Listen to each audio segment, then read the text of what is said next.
Welcome back. For this video, I'm wearing my Wilkes-Barre Scranton Penguins jersey. The farm team, of course, for the Pittsburgh Penguins. This is a really sharp logo. I'm just saying, if the Pittsburgh Penguins, right? This is the third jersey they wore last season. So, yeah, the 8 teams now in the Metro. Let's get this going. I want to say, too, there were a lot of people mentioning that I didn't talk about Hayden Fleury with the Anaheim Ducks in the Pacific one. I honestly, I know Hayden Fleury may very well be the one to go to Seattle. I like Volkov's upside more. I do. If I'm Ron Francis, I like the upside more with Volkov. But we'll see what happens. All right, Carolina.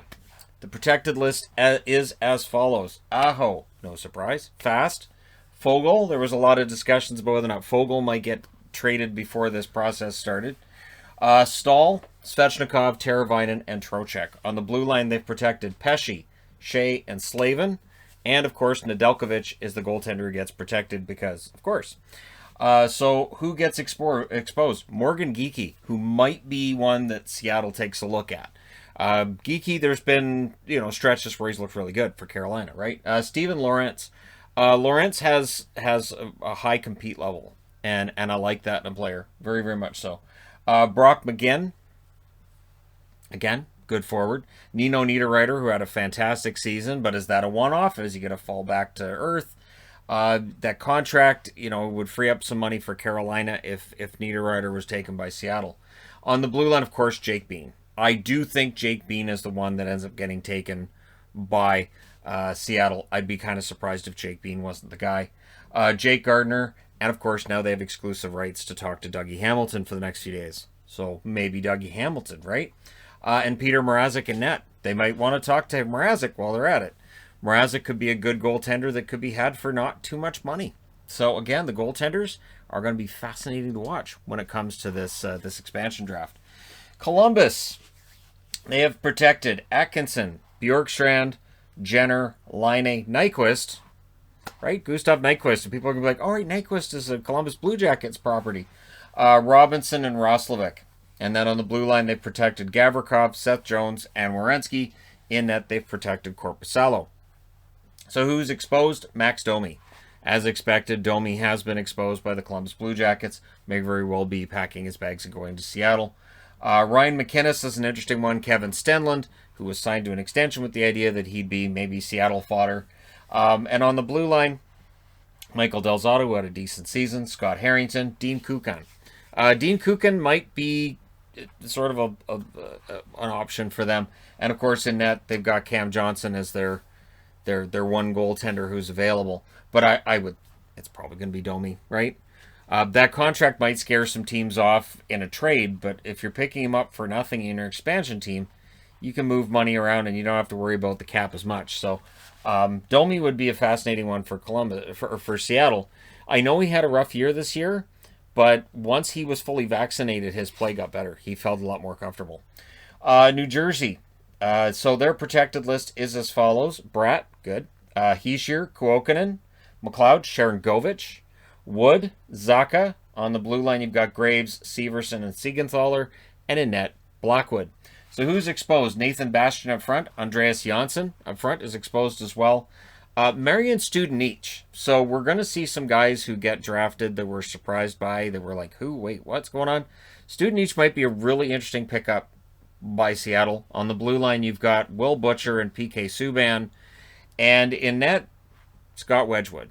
Now, of course, Subban might be the obvious, this is a player they can put forward that everybody knows who he is, and he might be a good pickup. Studenic should be a pretty solid pickup too, though.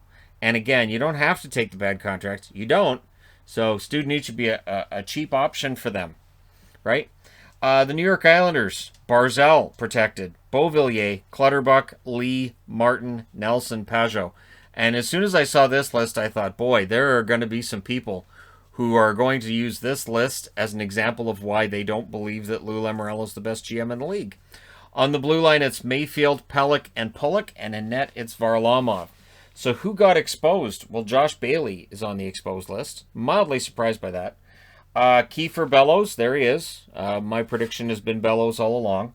Casey Cizikas, who's UFA. Jordan Eberle.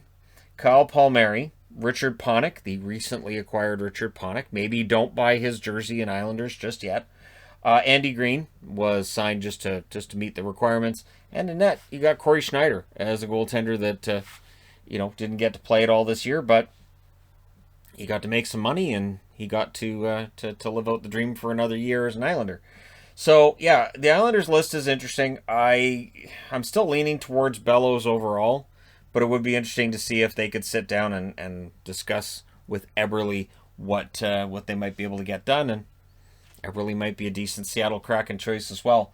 New York Rangers protected list: Buchnevich, Hedel, Kreider, Panarin, Rooney. Rooney kind of surprised me a little bit. Strome, Zibanejad on the blue line that protect Hayek, Lindgren, and Trouba. And in net, they protected Georgiev because Shesterkin's exempt. So if you don't see them, they may very well be exempt. And if they're rookies, if they haven't got 2 years of pro experience, exemption. So on the unprotected list, you've got Colin Blackwell, who had a very good year for the New York Rangers.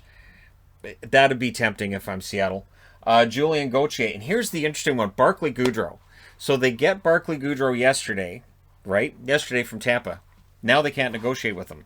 The only team that can negotiate with him is Seattle until the 21st. And then if Seattle doesn't take Goudreau, then the New York Rangers have exclusive negotiating rights for that following week until we hit free agency. Ty Ronning is also noteworthy because, sure, why not? Ty Ronning, right? On the blue line, Tony DeAngelo. No surprise he's not protected. Also, not bought out yet. So that means they don't have to worry about any requirements there. Jack Johnson, Brendan Smith, and in net, Keith Kincaid is an interesting name that's there. Philadelphia, they protected Aube-Kubel. So when they made the Nolan Patrick trade, immediately I saw this probably allows them to protect James Van Riemsdyk. And when I read that, I went, why would you protect James Van Riemsdyk? So they didn't protect James Van Riemsdyk. Solid call, because that contract is not one that Seattle's going to want. But they also protected Couturier, Giroux, Hayes, Konechny, Lawton, and Lindblom up front. On the blue line is Ellis, Provorov, and Sanheim, and in net, of course, they're going to protect Carter Hart. Which means that Samuel Morin is not protected up front. James Van Riemsdyk, Jacob Voracek. I can't see Seattle biting on either of those contracts.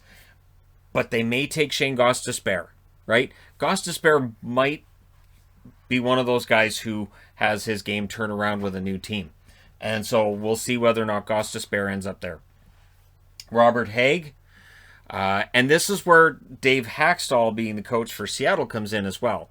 He may have some say with Ron Francis in terms of which players he'd like. Does that help Gostisbehere's case or does it hurt it? Does it help guys like Haig? Would he say, you know what, go get Voracek, we'll work this out?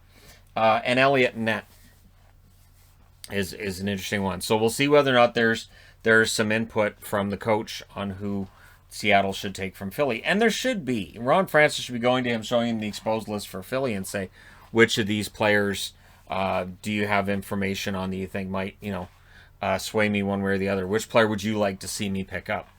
Pittsburgh protected Bluger. So my Teddy Bluger jersey, which isn't here yet, good. I don't have to worry about Bluger being in Seattle by the time I get that jersey.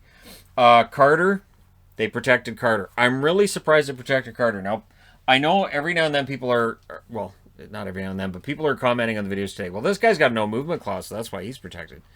But teams were getting guys to waive no movement clauses. I'm surprised that there weren't more no movement clauses that weren't asked to be waived.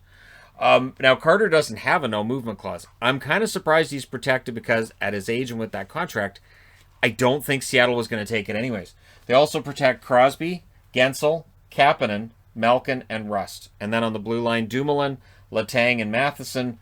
And then Jari is the goaltender protected. So there were some rumors out there that maybe Matheson might be exposed or that Jari would be exposed.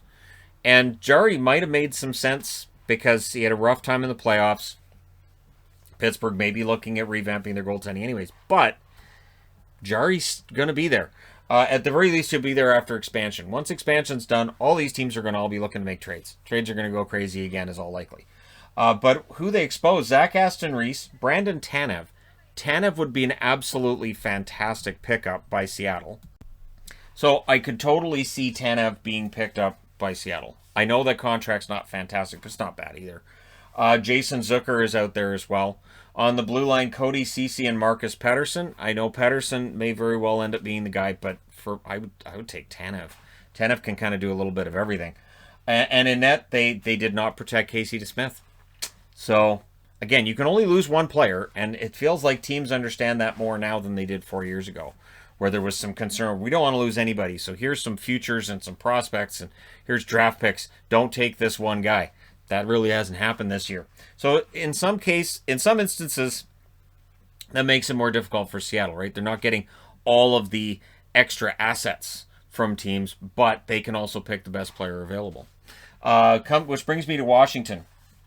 Protected are the following: Backstrom, Eller, Kuznetsov, Mantha, Oshie. There was some debate about whether or not Oshie would get protected. He is. Sprong and Wilson protected as well. On the blue line, it's Carlson, Orlov, and Van Riemsdyk. Trevor Van Riemsdyk protected, which is a little bit of a surprise. And in net, they protect Samsonov. So they had a choice between the two goalies. They decided to go with Samsonov.